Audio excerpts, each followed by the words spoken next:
Nagpunasan po.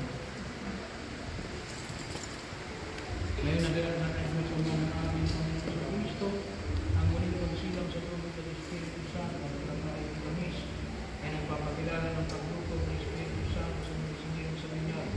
Maging margang mga bata nito sa Panginoon sa Kristo sa Panginoon. Amen. Pamit ng Panginoon.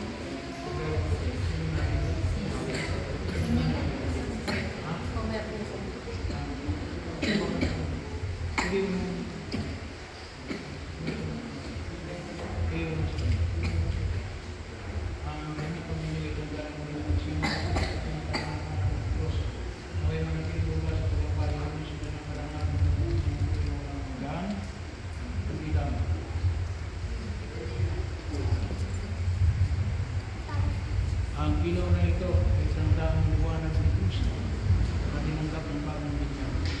Hindi. Yung tatay mo. At yung tatay mo ibigay sa mga bibig niya. Ito hindi ng tatay.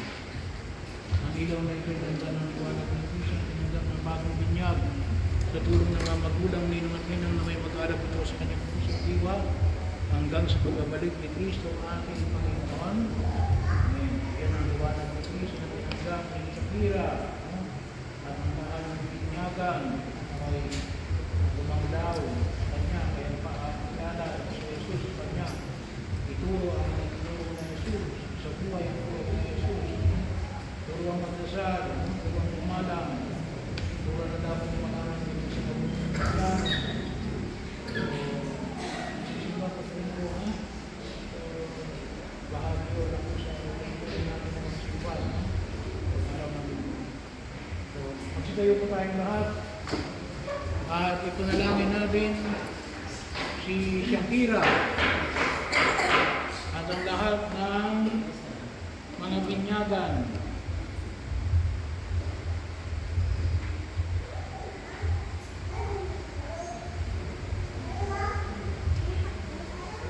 sa lahat ng panahon, mga kabalit kong kinikilig, tayong lahat ay dapat na manalangin.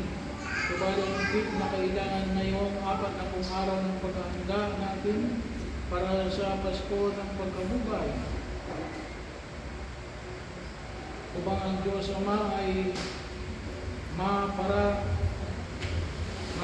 ang ating sa bawat panalangin ng ating pagtutugon. Panginoon, kaawaan kami. Ulitin po natin.